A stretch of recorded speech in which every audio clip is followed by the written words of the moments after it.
사랑하는 여러분, 여러분을 뵐 때마다 저는 늘 행복합니다. 그런데요, 이런 행복한 목사에게도 어려움이 있습니다. 목사에게 있어서 가장 큰 어려움이란 도대체 무엇일까요? 여러분이 생각하기에 목사의 어려움은 무엇일까요? 여러분 놀라지 마십시오. 설교 본문을 정하는 게 가장 어렵습니다. 어떤 분들이 그렇게 생각하실 수 있어요. 아이 목사님 그게 무슨 문제예요? 아이 뭐 그냥 정해가지고 거기서 그렇게 설교하면 되지 않겠습니까? 그렇게 말씀하실 분도 없지 않아 있으시라고 봅니다. 제가 어떻게 그렇게 여러분 마음을 잘 아냐고요? 저도 예전에 앉아서 설교 들을 때 그런 마음을 가졌던 적이 있었기 때문에 그렇습니다. 그뿐만 아니라 우리 교회는요, 매 주일마다 마태복음을 계속 연속해서 강의를 해왔잖아요. 강해 설교라는 것은 이제 이번 주에 설교 본문이 정해지면 그 다음 주에는 나름대로 정해져 있기 때문에 설교 본문 정하는 것은 그건 문제도 아니다. 누워서 떡 먹기다. 아마 그렇게 생각하실 분도 있습니다. 그런데 여러분, 정말 설교 본문 정하는 게 정말 어렵습니다. 여러분, 일주일 내내 저는 교회 생각을 하잖아요. 그리고 여러분 한 분 한 분들을 놓고 생각을 하잖아요. 그러다 보면 여러분들의 어떤 영적 상태나 여러분들의 어떤 마음이라든지 환경을 고려해서 말씀의 본문을 정하는데요, 그것이 결코 녹록하지 않다는 거예요. 여러분, 제가 설교 본문을 정하는 것은 설교 준비를 절반 이상 한 것이라고 보시면 되겠습니다. 그만큼 제게는 너무 이 설교 본문 정하는 것이 어려운 일입니다. 원래대로라면 오늘 우리는 마태복음 8장 말씀을 통해서 예수님께서 베드로의 장모의 열병을 고치시는 그 장면, 치유하시고 회복하시는 그 예수님의 말씀을 상고해야만 옳습니다. 그런데요, 이러한 저의 마음을 금요일 날 성령께서 확 바꿔 놓으셨어요. 그 전에 어떤 일이 있었었냐면 목요일 날 이제 저희 교회가 속한 황해노회라는 노회 이제 정기 회의가 있었습니다. 이 노회는 여러분 혹시 아실런지 모르겠지만 지역의 교회들이 연합해서 하나의 큰 상회 기관을 만들어요. 그래서 그 교회의 여러 가지 그 노회에 속한 교회들의 현안을 이렇게 서로 질문하고 토의하고 또 앞으로 어떻게 은혜롭게 교회를 만들어 갈지를 서로 상의하는 논의하는 그러한 회의가 바로 노회입니다. 봄 가을에 한 번씩 이제 이 노회가 열리고요. 이번 지난 목요일 날 그 노회에 제가 참석을 하게 되었는데요. 들어가면서부터 은혜를 받게 된 거예요.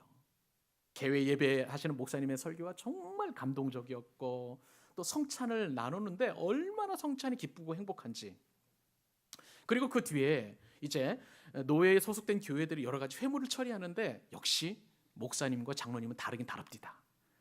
굉장히 신사적이고 굉장히 친절하고 그리고 상대방을 인정하면서 이렇게 서로 간의 의견을 주고받고 그러면서 이 합의를 도출해 나가는데, 그 자리에 앉아있는 저로서는 어떤 생각이 들었냐면 나는 정말 행복한 목사다, 정말 행복하다, 뭐 이런 어떤 느낌을 받게 된 거예요.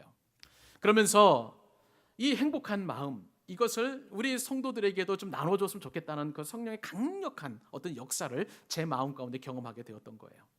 사랑하는 여러분, 오늘 말씀을 통해서 여러분 한 사람 한 사람이 얼마나 행복한 사람인지 확인할 수 있기를 바랍니다. 은혜를 하나님께서 주실 거예요. 자, 그러면 여러분 우리가 말씀을 듣기에 앞서서 한번 먼저 선포하십시다. 여러분 이렇게 선포하셨으면 좋겠습니다. 옆 사람에게 당신은 행복합니다. 한번 말씀해 보세요. 선포해 주세요. 집사님은 권사님은 행복합니다. 장로님은 행복합니다. 선포해 주세요. 여러분, 하나님은 어떤 하나님이시냐면요, 너희 말이 내 귀에 들리는 대로 내가 너희에게 행하리라. 말이 들리는 대로 행하시는 그 하나님이시기 때문에 우리가 당신은 행복합니다, 집사님, 권사님, 장로님 행복합니다 하면 그 말 그대로 하나님께서 행복하게 해 주실 줄로 믿습니다. 그렇기 때문에 행복을 먼저 선포하는 거예요. 다시 한번 여러분 선포해 주세요. 집사님 행복하십니다. 옆 사람에게 해보세요. 성도님 행복합니다. 자매님 행복합니다. 여러분, 마음의 상처를 받은 분도 행복합니다. 삶의 무게에 짓눌려서 힘겨운 분도 행복한 사람입니다. 슬픔을 가지고 나왔지만 그분도 행복한 것입니다. 일주일 내내 열심히 일하다 보니까 좀 이 시간만큼은 늦잠까지 자고 싶은데, 그러나 그럼에도 불구하고 하나님의 은혜를 사모하기 위해 이 자리에 나왔다면 여러분도 행복한 것입니다. 왜 그럴까요? 이것은 자기 컨트롤, 자기 마인드가 아니라 행복의 근원이 나에게 있는 것이 아니라 환경에 있는 것이 아니라 하나님께 있기 때문임을 여러분 믿으셔야 합니다. 오늘은 바로 우리가 그 사실을 확인할 거예요. 그러므로 이번에는 다른 사람을 행복하게 하셨으니 여러분의 가슴에 손을 한번 잠깐 넣으십시오. 가슴에 손을 얹으십시오. 그리고 이렇게 선포하십시다. 나는 행복한 사람이다. 나는 행복한 사람이다. 크게 하나님 귀에 들리실 수 있도록 한번 외쳐보세요. 나는 행복한 사람이다. 아멘. 여러분의 말씀하신 그대로 하나님께서 이루어 주실 줄로 믿습니다. 오늘 말씀을 통해서 우리가 가장 먼저 확인하고 싶은 교훈은 뭐냐면요, 참된 행복을 주시는 분이 계시다는 거예요. 누구이십니까? 하나님이에요. 하나님께서 우리에게 행복을 공급하신다는 사실입니다.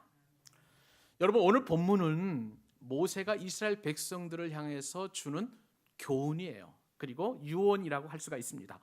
어떤 신학자들은 오늘 본문을 일컬어서 모세의 고별 설교다라고 그렇게 이름을 짓기도 합니다. 여러분, 구약 성경을 조금 아는 분이라면 오늘 본문의 어떤 비장함이랄까 그 뉘앙스를 좀 느끼실 거예요. 이스라엘 백성들이 이제 출애굽을 했습니다. 40년 동안 광야를 방황하다가 이제 가나안 땅에 저 앞에 놓고 모압 평지라는 곳에 지금 다 진치고 있어요. 그리고 이제 모세는 하나님께서 너 이제 곧 죽을 거야. 그래서 이제 느보산으로 올라가서 죽음을 앞두고 있는 그런 상황이에요. 그런 상황 가운데에서 모세가 지금 이스라엘 백성들에게 이제 유언을 하는 건데요.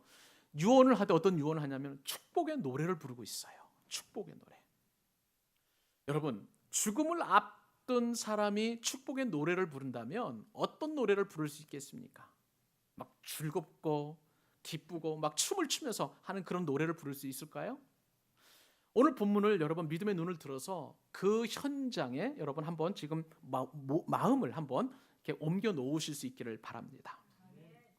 근데 여러분, 오늘 본문에 보니까 모세가 유언을 하되 축복을 하는데 이스라엘의 12지파가 있잖아요. 그 가운데에 시므온 지파를 빼놓고 11지파를 각각 다 축복합니다. 이것은 우리에게 어떤 교훈을 우리에게 주냐면 우리 한 사람 한 사람을 놓고 축복하는 그러한 예수님의 모습, 그러한 모세의 모습을 우리가 연상할 수 있다는 것입니다. 죽음을 앞둔 그 사람의 유언은 매우 정직하죠. 그리고 이 유언이라는 것 자체가 이제 남겨진 사람에게 좀 더 의미 있는 삶을 살았으면, 좀 더 목적 있는 삶을 살았으면 하는 그 진정성을 가지고 하는 그 말이 바로 유언이라고 할 수가 있는 것이죠. 모세는 지금 이스라엘 백성들을 향하여 그러한 유언을 하고 있습니다. 또 하나는 이 유언이라는 것은 한 사람의 삶을 요약하는 그러한 말이기도 합니다. 유언 가운데 유명한 유언이 있어요. 악성이라고, 이제 음악의 성인이라고 일컬어지는 베토벤 있죠. 베토벤은 어떤 유언을 남겼냐면은 천국에서는 내가 들을 수 있겠지라는 그러한 유언을 남겼습니다. 무슨 말이에요? 베토벤은요, 그렇게 엄청난 작곡가였음에도 불구하고 그는 자기가 작곡한 그 음악을 들을 수 있는 귀가 없었어요. 왜냐하면 그는 귀머거리였기 때문에 그래요. 그래서 그는 유언으로 나는 천국에 가면 들을 수 있을 거야 라는 그런 소망을 담가 놓았습니다. 여러분 잘 아는 윈스턴 처칠 수상 있죠. 영국의 유명한 수상인데 정말 멋진 그런 정치가 아니었겠습니까? 유머를 장착한 이 정치가였는데 이 처칠의 유언이 굉장히 남다릅니다. 나는 창조주를 만날 준비가 되어 있다. 다만 창조주께서 나를 만나는 그 시련에 얼마나 준비되어 있는지 그것은 또 다른 문제다. 뭐 이렇게 이야기를 했어요. 정치가답게 유머와 그 다음에 자신을 풍자한 그러한 유언을 남겼던 것이죠. 나치에 저항하다가 죽임을 당한 디트리 보네퍼 목사님이라는 분은 이렇게 유언을 남겼습니다. 나는 지금 끝나지만 내 삶은 지금부터 시작이다. 새로운 시작이 준비되어 있다라고 그렇게 유언을 남기게 되었습니다. 한 사람의 어떤 삶을 잘 요약하고 함축해서 그렇게 유언으로 남긴 것이죠. 저는 목사로서 어떤 유언을 할까 말씀을 준비하면서 이걸 생각을 해보았는데 유언이 잘 떠오르지 않는 거예요. 억지로 짜서 한번 유언을 만들어 봤는데 제가 남길 유언은 이럴 것 같습니다. 사랑하는 성도 여러분, 사랑하는 자녀들이요, 하나님만이 여러분의 인생의 답입니다. 아마 그렇게 제가 유언을 남기지 않을까 싶습니다. 그런데 이 유언도 마음을 담지 않은 것을 보니까 제가 아직 죽기에는 좀 이른 것 같은 그런 생각이 들었습니다. 여하튼 유언은 이렇게 굉장히 중요한 의미를 담고 있는 것이죠. 오늘 본문에서 모세가 이제 유언을 남기는데 과연 하나님의 사람답게 믿음의 거장답게 기가 막힌 유언을 남기고 있습니다. 그 유언은 바로 신명기 33장 29절 오늘 말씀인데요. 어떤 유언을 남기냐면 이스라엘이여 너는 행복한 사람이로다. 이스라엘이여 너는 행복한 사람이다라고 그렇게 지금 유언을 남기고 있는 것이죠. 저는 이 말씀이 너무나 좋았어요. 그래서 우리가 읽는 이 개역 개정 말고 다른 번역 성경을 좀 보았습니다. 새 번역 성경을 보니까 이스라엘아 너희는 복을 받았다 이렇게 번역을 해놓았고요.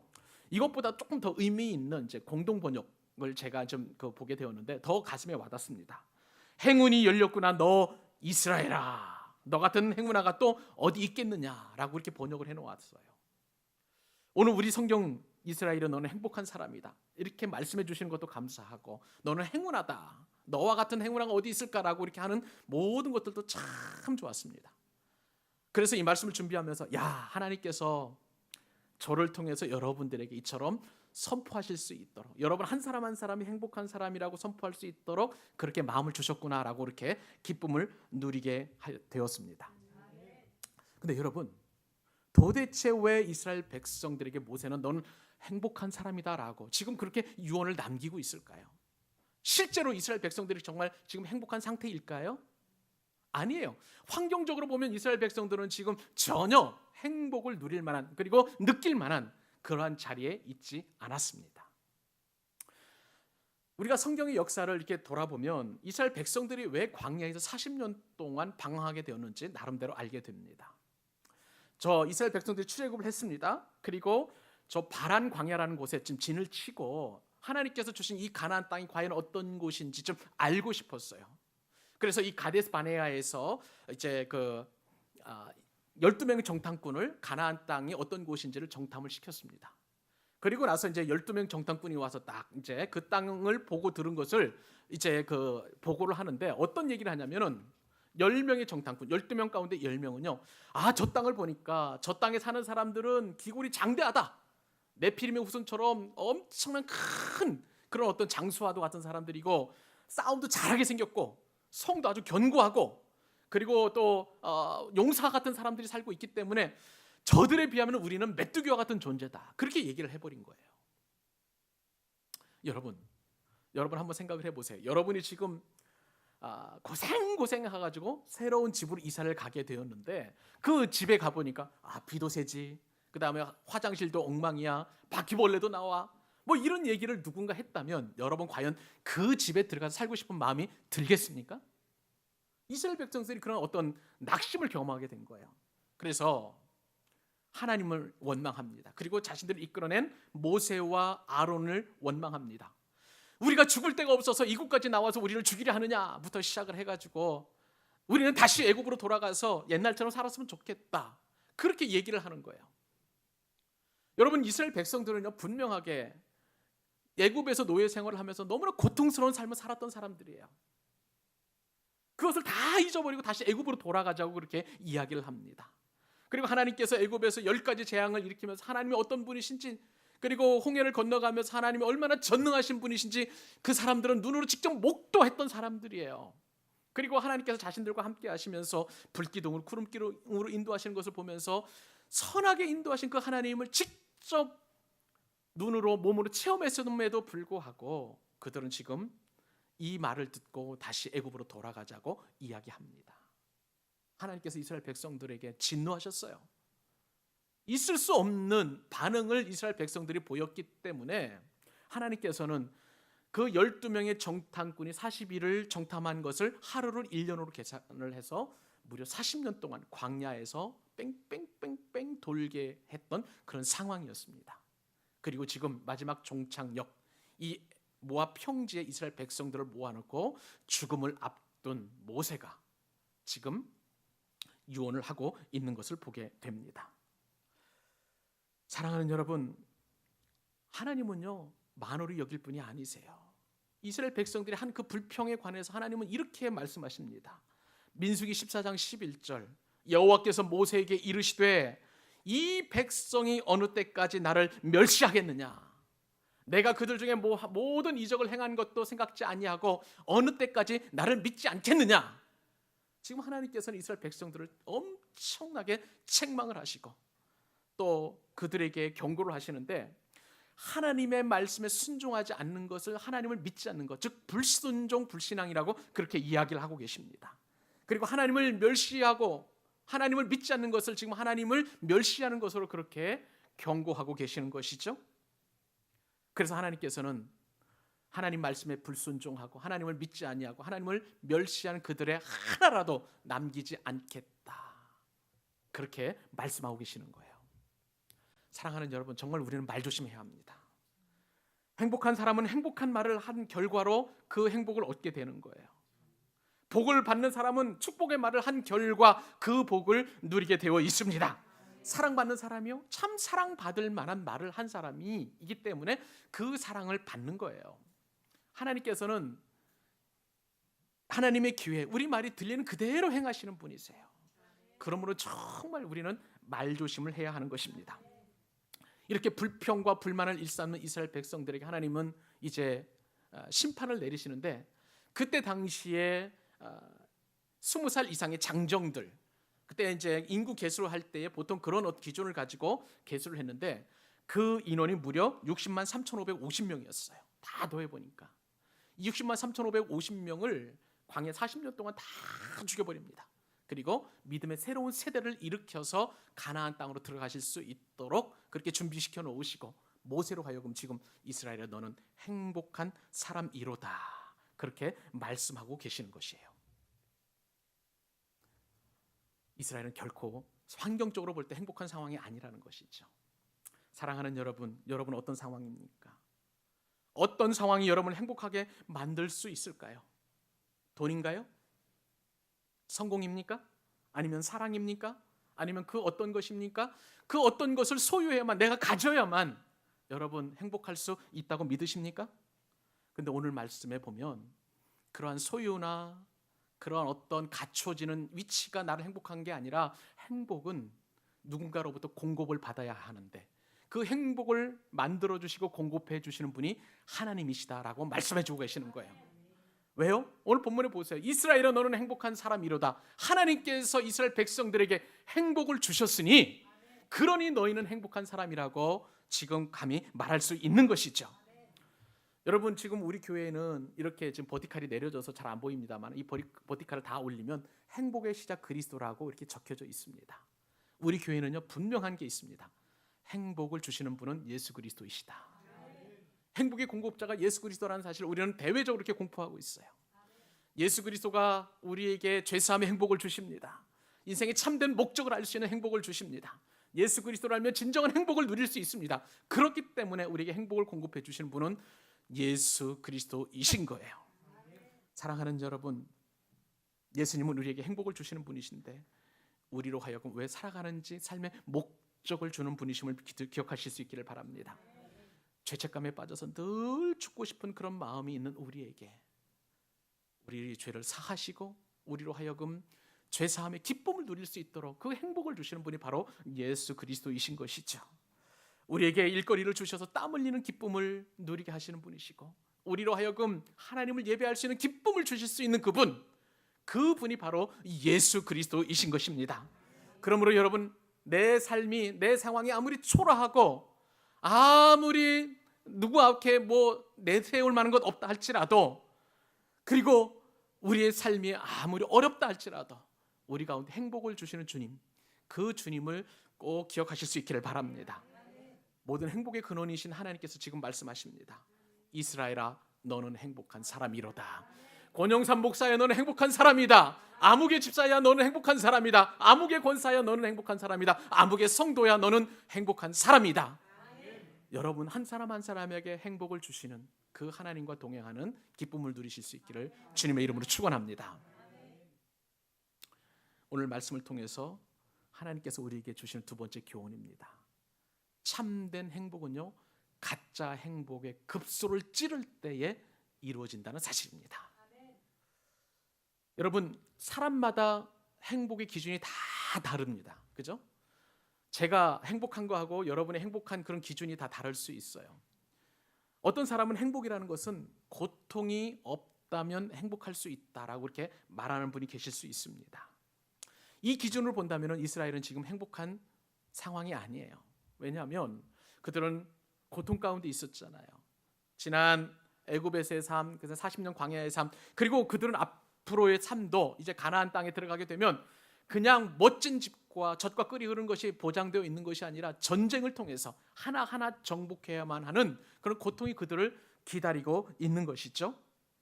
그러므로 그들은 환경적으로 지금 고통이 없는 그런 상황이 아니라 고통도 겪고 있을 뿐만 아니라 앞으로의 고통도 있기 때문에 이스라엘 백성들은 지금 행복한 상황이 아니에요. 여러분, 인생의 목표라는 것은 하나님께서 우리에게 행복을 누리게 할 때에 그 고통을 피하는 것이 아니라 고통을 멋지게 통과해서 고통이 행복의 일부가 되기를 원하시는 하나님의 뜻이 그곳에 담겨 있습니다. 그 사실을 믿는다면 고통이 내게 행복이 될 수 있는 거예요. 오히려 어떤 사람은요, 즐겁게 살면 행복할 것 같다는 그러한 행복의 기준을 갖고 있기도 합니다. 근데 여러분, 아무리 즐거워도 의미 없는 즐거움은 진정한 행복이 될 수 없어요. 오히려 그 즐거움이 고통이 될 수 있습니다. 행복은요, 즐거움뿐만 아니라 그 안에 의미가 담겨 있어야 하는데, 이렇게 행복 가운데 의미가 담겨 있다면 행복이 출렁출렁하지 않아요. 상황이나 기분에 따라 바뀌어지지 않는 것입니다. 제가요, 교회를 이제 개척한 이후에 참 정말 행복했습니다. 교회에 처음 들어오신 분들이 어떤 이야기를 하냐면 교회가 참 따뜻하다, 안은하게 이제 느껴진다, 뭐 이렇게 이제 느낌을 말씀하세요. 그러니까 여기 강단 자체도 지금 이렇게 되어 있는 것은 하나님께서 여러분을 안아주시기 위한 그런 어떤 의미를 담고 있는 것이죠. 그리고 사람이 원래 이제 친환경적이니까 나무가 있는 거 좋아하고, 그 다음에 색깔이 이제 뭐 이게 코발트 블루색인데 춥지도 않고 너무 이제 뭐 차갑지도 않은 그런 느낌이면서 나름대로 좀 만족을 주는 색깔이에요. 보면서 교회 들어오면 참 따뜻하다는 느낌을 받는다고 합니다. 그 말을 들으니까 너무너무 행복한 거예요. 하나님께서 우리 교회에게 참 이러한 은혜를 주셨구나. 그런데요, 목사인데도 불구하고 이 행복이 순식간에 사라지는 일이 있었습니다. 제가 작년에 이제 제주도에 있는 그 교회를 방문할 일이 있었습니다. 이제 노회가 이제 시차례라고, 노회보다 작은 연합 모임이 시차례인데, 시차례를 이제 제주도에서 한 일이 있었었는데요. 그곳에 가서 그 교회를 보니까 저의 행복한 마음이 싹 떨어지는 거예요. 무슨 말씀인가 하면 그 교회도 개척을 하게 되었는데 이처럼 상가 건물에 3층, 4층, 5층 건물을 다 쓰시는 거예요. 그리고 인테리어도 참 예쁘게 하셨고, 또 더 이렇게 좀 멋스럽게 멋지게 그렇게 인테리어를 했고, 무엇보다도 예배 공간 따로 있고 식당 따로 있고 주일학교 공간 따로 있고, 이것을 보니까 제가 그동안 누렸던 행복이 다 그냥 썰물처럼 싹 빠져나가 버리는 거예요. 이거 봐라. 이제 제 마음 가운데 그런 생각이 들더라고요. 그런데 다시 또 하나님께서 회복을 시켜주시는데 기가 막힌 또 은혜를 주시더라고요. 저희 교회 이제 시골에서 개척한 목사님이 이제 올라오셨습니다. 우리 교회 딱 들어오더니, 목사님 하나님께 감사하셔야 됩니다, 이 말씀을 하시는 거예요. 그러면서 자기가 개척했었을 때 그 상황을 말씀하시는 거예요. 원래 개척 교회는요, 여기까지 저처럼 이 정도까지 올라오면 3단계를 거쳐야 된다고 합니다. 제 첫 단계, 개척교회 처음의 시작은 항상 지하에 산다는 거예요. 작은 공간에서 곰팡이 냄새 나고 조명도 어둡고 하는 그런 공간에서 개척을 시작해야 그게 정상적이라는 것입니다. 그리고 또 하나님께서 이제 그곳에서 정말 어렵게 기도하고 성도들이 전도하고 해서 이제 부흥이 되면 그 지하에서 조금 더 넓은 곳으로 간다는 거예요. 그래서 예배당 공간도 있고 방송실도 있고 기도 공간도 있고, 그거면은 이제 그 개척교회 2단계랍니다. 그런 다음에 하나님께서 은혜를 주셔야 햇빛을 볼 수 있다는 거예요. 지상으로 올라올 수 있다는 것입니다. 그런데 목사님 교회는 처음 개척부터 지하에 있는 것도 아니라, 지하에서 넓혀간 것도 아니라 이곳에서 햇볕을 볼 수 있으니 이것이야말로 목사님에게 하나님께서 주신 큰 복입니다라고 이렇게 말씀하시는 거예요. 얼마나 제가 그 말씀 듣고 부끄러웠는지요. 저는 개척 1, 2단계를 뛰어넘어서 지금 점프해가지고 3단계로 올라와 있는 그런 상황인 거예요. 목사도 이렇게 환경 때문에 즐겁고 행복한 것이 의미가 없으니까 막 흔들려 버리더라고요. 그래서 오늘 말씀을 묵상해 보면서 그것을 회개하는 시간을 갖게 되었습니다. 여러분, 또 다른 사람, 어떤 사람은 아까 말씀을 드렸는데 고통이 없으면 행복하겠다, 매 순간 즐거우면 행복하겠다라는 기준이 있는가 하면, 어떤 사람에게는요 많은 것을 가지고 있어야 행복하다라고 이렇게 생각하는 사람이 있을 수 있습니다. 그렇죠? 좋은 집에서 맛있는 거 먹고 좋은 옷 입고 좋은 차 타면 없는 것보다 행복할 수 있다라고 얼마든지 그렇게 생각할 수 있습니다. 아들에게 부유함을 자랑하고 싶었던 부자 아빠가 있었습니다. 부자 아빠는요 7살짜리 아들에게 아빠가 얼마나 부유해서 그렇게 해서 행복한지를 알려주고 싶었습니다. 그래서 아들을 데리고 이제 가난한 저 시골에 있는 친구 집에서 이제 며칠 밤을 묵기로 했습니다. 그곳은 나무로 지은 집이었어요. 바람도 불어서 위풍도 있었고, 또 그리고 좀 뭐라 그럴까, 냉기를 느낄 만한 그런 어떤 집이었습니다. 자, 그렇게 이틀 밤을 보내고 부자 아빠가 아들에게 이야기를 합니다. 아들아, 가난한 사람이 어떻게 사는지 보았지? 너는 거기서 무엇을 배웠느냐? 이렇게 물었습니다.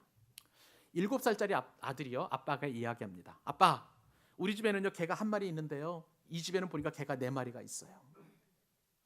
우리 집에는 수영장이 하나가 있는데요, 이 집을 보니까 앞에 흐르는 시냇물 늘 있어서 얼마든지 언제든지 수영할 수 있어요. 아빠, 우리 집은요 전등만 있는데 이 집은 보니까 별빛이 영롱하게 빛나고 있어요. 아빠, 우리 집에는 각자 집에 방에 들어가서 텔레비전만 보고 있는데 이 집 사람들은요 모여서 도란도란 얘기하고 있어요. 아빠, 너무나 감사해요. 우리 집이 얼마나 가난한지를 가르쳐줘서 너무 정말 고마워요. 그렇게 얘기했다는 거예요. 사랑하는 여러분, 인간의 참된 행복은 소유에 있지 않습니다. 하나님께서 그 교훈을 가르치시기 위하여 엘리야 선지자를 보냈습니다. 열왕기상 17장에 보면 엘리야 선지자가 등장을 하게 되는데요, 이 엘리야 선지자는 이스라엘의 가장 악한 시대에, 악한 왕 시대, 즉 이스라엘 7대 왕이었던 아방 시대에 하나님으로부터 부름을 받은 그런 선지자였습니다. 여러분, 엘리야 선지자는요 모세가 율법을 대표하고 엘리야는 모든 선지자를 대표하는 사람이에요. 그만큼 강력한 영성과 능력을 가진 선지자였습니다. 왜 하나님께서는 북이스라엘의 이 아방 시대에 이러한 강력한 선지자를 보냈을까요? 그만큼 그 시대는 너무나 악했기 때문에 그렇습니다. 그런데 여러분, 악할 뿐만 아니라 이 아방 시대는요 북이스라엘 역사상 가장 큰 풍요와 번성을 누리던 그런 시대였습니다. 하나님께서 북이스라엘 가운데 바로 이 엘리야 선지자를 보내게 되었는데, 엘리야 선지자를 보내시기까지 북이스라엘은 끊임없이 하나님을 배반하고 하나님을 아예 지금 이 아방 시대에는 잊어버리는 그러한 엄청난 죄를 짓고 말았어요. 여로보암의 죄를 좇았다고 그랬는데, 여로보암의 죄는 하나님을 반역한 죄입니다. 하나님을 싫어한 죄입니다. 그것이 7대까지 왕까지 이르렀으니 정점에 이른 거예요. 그 대신 아방 시대에는 어떠한 신을 섬겼느냐? 풍요와 부요와 부자의 신 바알을 저들이 섬겼습니다. 이때에 하나님께서 이제 엘리야를 등장시키는데 엘리야의 등장이 심상치가 않아요. 우리에게 큰 은혜와 또한 의미를 주십니다. 우리 역대상 17장 1절 다 같이 한번 우리 한 목소리 읽어보도록 하겠습니다. 시작. 길르앗에 우거하는 자 중에 디셉 사람 엘리야가 아합에게 말하되, 내가 섬기는 이스라엘의 하나님 여호와께서 살아계심을 두고 맹세하노니 내 말이 없으면 수년 동안 비도 이슬도 있지 아니하리라. 여러분, 오늘 본문에 보니까 엘리야가 등장을 하는데, 엘리야는 길르앗 지역의 디셉이라는 동네 사람이라고 소개를 합니다. 보통 선지자는요 자신의 아버지 이름이 등장합니다. 이사야도 그렇죠. 가문이 등장해요. 그래서 어느 출신인지 분명하게 드러납니다만은, 그런데 엘리야는 그 아버지가 누구인지 조상이 누구인지를 소개하지 않아요. 그런데 길르앗에 살던 지역의 디셉이라는 그 동네에서 살던 사람이라는 것입니다. 이 길르앗을 알게 되면요 엘리야가 얼마나 초라한 인물인지를 우리가 잘 알게 됩니다. 여러분, 믿음의 족장 가운데 아브라함, 이삭, 야곱, 그 다음에 요셉이 있지요. 요셉에게는 두 아들이 있었습니다. 하나는 에브라임이고 다른 동생은 이제 므낫세라는 이 두 아들을 요셉이 가지고 있었습니다. 그런데 여로보암은 어떤 사람이었느냐? 이 에브라임 출신이에요. 에브라임 집 지파의 느밧의 아들 여로보암이라고 이렇게 소개가 되어 있습니다. 즉 북이스라엘의 입장에서 보면은 이 여로보암은요 금수저 가운데 금수저예요. 왜냐하면 에브라임 지파의 후손이기 때문에 그렇습니다. 그리고 아합은 바로 그 여로보암의 이제 후손인 것이죠. 그러나 이 길르앗에 살던 이 엘리야의 그 조상 이 길르앗은 어떤 사람이었느냐? 그 에브라임의 동생 므낫세의 후손이라는 거예요. 그런데 이 길르앗이 또 얼마나 또 천출소생이냐면 길르앗에 대하여 역대상 7장 14절에는 길르앗을 이렇게 소개하고 있습니다. 므낫세의 아들들 두 사람인데요. 한 사람은 그의 아내가 낳아준 아스리엘이라는 아들이 있었고요. 또 다른 사람 그의 소실 즉 므낫세의 소실 첩이죠. 첩의 아람 여인이 낳아준 마길의 아들이 바로 길르앗이라는 거예요. 그렇다면 여러분 길르앗의 어떤 삶을 한번 보실래요? 에브라임에 비해서 그리고 또 여로보암 그 자손에 비해서 얼마나 천출이요 또 손가락질 받으며 그렇게 주눅들으며 살았는지 그 사람이 바로 길르앗인데 그 길르앗의 후손이 바로 엘리야라는 거예요. 그런데 엘리야가 그러니 삶 자체가 얼마나 고통스럽고 초라하고 내세울 곳 없는 가문이라는 것을 우리가 어렵지 않게 짐작을 할 수 있는 것입니다. 게다가요 엘리야는 또 어떤 사람이냐면요 한마디로 성깔 있는 사람이에요. 그의 성정이 얼마나 불같은지 그런 사람이라고 야고보서나 아니면 또 다른 성경에서 엘리야를 그렇게 소개를 합니다. 그러고 보면 엘리야는 상처로 인해서 분노 조절이 안 되는 그런 사람이라는 것을 우리가 어렵지 않게 짐작을 하게 됩니다. 정리해 보십시다. 엘리야는 금수저 에브라임 지파가 무시하는 내놓을 것 전혀 없는 흙수저의 흙수저 같은 그런 가문이었다. 게다가 성질까지 더러운 사람이었다. 그리고 무엇보다도 초라한 그런 어떤 삶을 살아갈 수밖에 없었던 그 엘리야를 지금 누구에게 보내냐면 이스라엘을 가장 번성시켰던 그 왕 아합에게 하나님께서 엘리야를 보내신 거예요. 여러분 그러고 보면 하나님은 성품 좋은 사람만 사용하시는 건 아닌 것 같습니다. 성질 더러워도 하나님께서 얼마 더 쓰실 수 있다는 것을 엘리야를 통해서 우리가 알게 되는 것이죠. 북이스라엘은요 지금 여호와를 버리고 그리고 자신들에게 풍요를 가져다주는 이 바알과 아세라를 섬기는 이유가 있었습니다. 바알은 하늘의 신이라고 가나안 사람들이 믿었고 이 아세라는 땅의 신이었어요. 그러니까 땅과 하늘의 신이 만나는 것, 즉 성적으로 난잡한 삶을 살 수밖에 없어요. 그 사람들의 그 바알을 숭배하는 사람들은 풍요로움을 추구하는 사람들은 이처럼 성적으로 타락할 수밖에 없는 것이고 계속 그러한 일들을 반복을 하게 되어 있습니다. 영적으로, 성적으로, 그 다음에 우상을 섬겼던 그 가장 악한 아방 시대에 하나님께서 엘리야를 보내셔서 엘리야의 뜻은 나의 하나님은 여호와이시다라는 뜻을 가지고 있어요. 이러한 신앙 고백적인 이름을 가지고 있는 그 엘리야를 통해서 하나님께서 아합에게 하시고 싶었던 말씀이 있었던 것입니다. 엘리야는 아합 왕 앞에서 자신을 어떻게 소개합니까? 내가 섬기는 이스라엘의 하나님 여호와. 내가 섬긴이라는 말이 기가 막힌 말이에요. 무슨 말입니까? 내가 그 앞에 서 있다는 거예요. 하나님 앞에 서 있다는 거예요. 엘리야는 어떻게 해서 하나님 앞에 섰습니까? 이 내가 서 있는이라는 이 뜻은 크게 옛날에는 세 가지 의미에서 이 단어를 썼습니다. 하나는 기도할 때에 우리가 하나님 앞에 선다고 할 때 그 자세를 말하는 것이고요. 또 하나는 재판할 때에 진실과 정의로 하나님의 이름으로 재판한다고 할 때 바로 내가 그 앞에 서 있다. 내가 섬기는 이런 의미를 가지고 있고 또 하나는 오직 하나님께만 충성한다는 그런 뜻을 가지고 있어요. 그러므로 엘리야가 지금 아합 왕 앞에 가서 나는 기도하는 사람으로서 하나님 앞에서 정직하게 그리고 공의와 진실로 재판하는 재판장처럼 그리고 무엇보다도 오직 하나님께만 충성하는 사람으로서 너에게 나아간다. 그렇게 아합 왕에게 단단히 선포하고 나아가고 있습니다. 여러분 엘리야처럼요 이런 믿음을 갖게 되면요 형편에 상관없이 행복한 사람입니다. 상황에 상관없이 행복한 인생이 될 수 있는 거예요.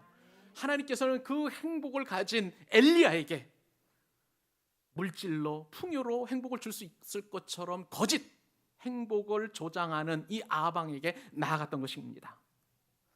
여러분 하나님께서는 엘리야를 통해 하시고 싶었던 말씀이 있어요. 환경의 고난 속에서 환경의 어떤 역경 속에서 환경의 이 가난 속에서 진정한 행복을 경험했던 이 엘리야로 하여금 물질적으로 가장 풍요롭게 하는 아합의 급소를 찌른 거예요. 그 바알을 숭배하는 이스라엘 백성들을 전체적으로 징계한 것입니다. 엘리야는 여호와의 사심을 가리켜 맹세를 합니다. 무려 3년 6개월 동안이나 비와 그리고 이슬을 내리지 않겠다는 거예요. 비와 이슬이 내리지 않으면 바알이 내려줄 것만 같은 풍요는 다 물거품이 되어버리는 겁니다. 그러므로 하나님께서는 이 엘리야를 통해서 그 바알의 급소를 친 거예요. 가뭄이라는 것을 통해서 얼마나 그들이 초라한 인생이 될 수밖에 없는지, 부요와 풍요가 진정한 행복을 가져다 줄 수 없다는 것을 하나님께서는 엘리야를 통해서 말씀하고 싶으셨던 거예요.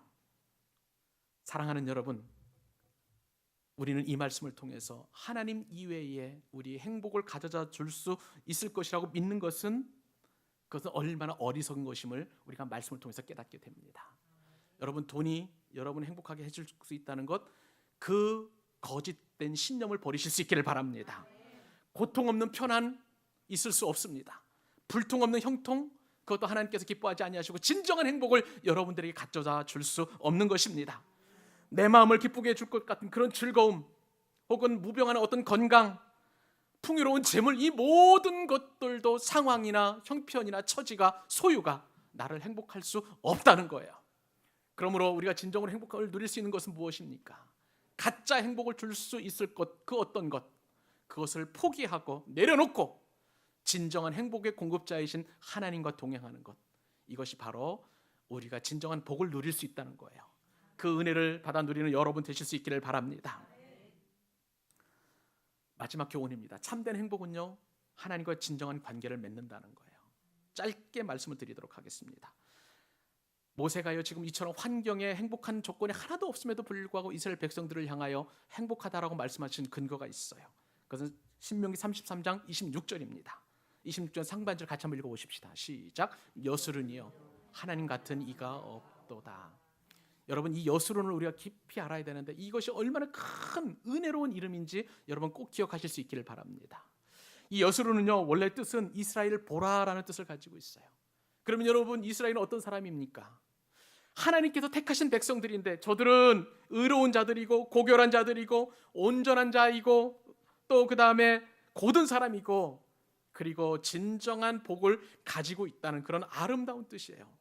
이 땅에서 여수론보다도 더 좋은 의미의 이름은 없을 정도로 여수론은 정말 복된 이름인 것입니다.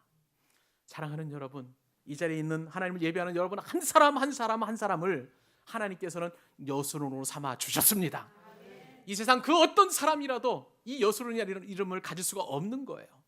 여러분을 택하신 그 하나님께서 여러분을 여수론으로 인정하시고 그 여러분의 그 입술을 통해서, 여수론으로 인정받은 그 입술을 통해서 하나님 같은 분이 없다라고 고백할 수 있기를 바랍니다.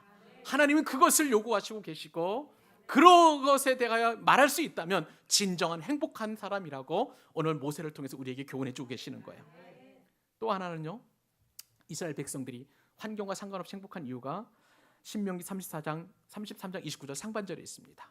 그 말씀 같이 한번 읽어보십시다. 자, 시작. 이스라엘이여 너는 행복한 사람이로다. 여호와의 구원을 너같이 얻은 백성이 누구냐? 하나님께서 말씀하시잖아요. 너 한 사람 한 사람을 행복한 사람이야. 그렇게 말씀하시고 여호와의 구원을 너같이 얻은 백성이 누구냐? 너 외에 다른 어떤 사람이 너를 행복하게 할 수 있겠느냐? 어떤 존재가 행복할 수 있겠느냐? 그렇게 하나님에 대하여 인정할 수 있기를 원하신다는 거예요.